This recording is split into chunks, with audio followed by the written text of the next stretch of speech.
آل بویہ خلافت عباسیہ کے عروج کے زمانے میں 247 ہجری تک اندلس اور مراکش کے چھوٹے ملکوں کو چھوڑ کر باقی ساری اسلامی دنیا موجودہ پاکستان اور فرگانہ وسط ایشیا کی ایک عظیم وادی جو ازبکستان، کرغزستان اور تاجکستان کے درمیان واقع ہے، فرگانہ سے لے کر کیروان تک عباسی خلافت کے تحت تھی۔ کیروان تیونس کا ایک شہر ہے جس کی بنیاد عقبہ بن نافع نے 670 عیسوی میں رکھی تھی۔ یہ تیونس کے قلب میں واقع ہے، لیکن عباسی خلافت کے زوال کے بعد اس اتحاد اور وحدت کا خاتمہ ہو گیا اور کہیں خود مختار حکومتیں قائم ہو گئیں۔ ان حکومتوں میں 3 بڑی اور قابل ذکر حکومتوں میں بنی بویہ کی حکومت بھی شامل تھی۔ اس خاندان کا مورث اعلیٰ ابو شجاع بویہ تھا، چونکہ اس خاندان کا تعلق مازندران کے علاقے دیلم سے تھا۔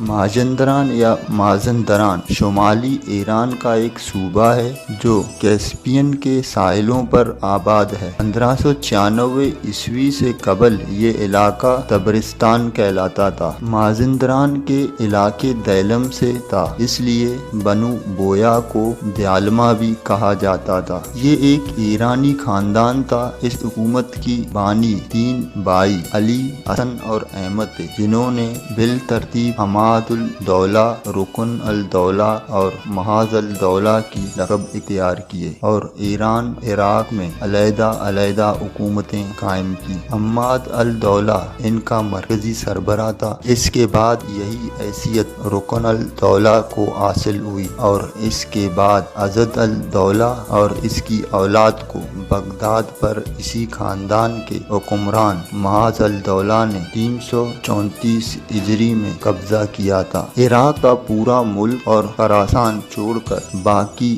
ایران بنو بویہ کے قبضے میں تھا۔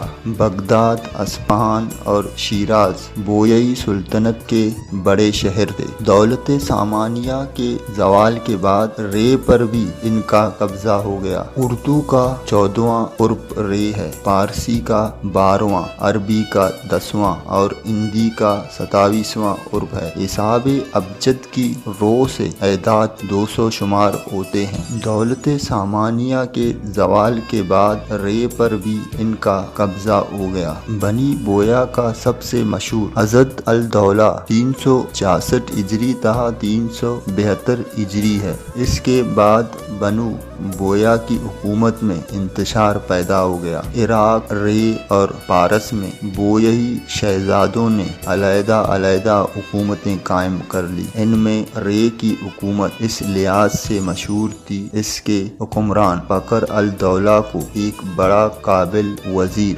صاحب ابن عباد مل گیا تھا۔ صاحب نے 373 عیسوی تا 380 عیسوی تک 21 سال وزارت کی اور ایسی شہرت حاصل کی جیسے خلافت عباسیہ کے زمانے میں برامکا نے حاصل کی تھی۔ رے کی حکومت کی 420 ہجری میں غزنی کے حکمران محمود غزنوی نے خاتمہ کر دیا۔ اس کے بعد 447 ہجری میں سلجوقیوں نے بغداد پر قبضہ کر کے بنو بویہ کی سلطنت کا ہر جگہ سے خاتمہ کر دیا۔ بنو بویہ عقیدے کے لحاظ سے شیعہ تھے اور محرم کے مہینے میں تعزیہ نکالنے اور عاشورہ کے رسوم ادا کرنے کا آغاز انہی کے حکمران محاذ الدولہ کے زمانے سے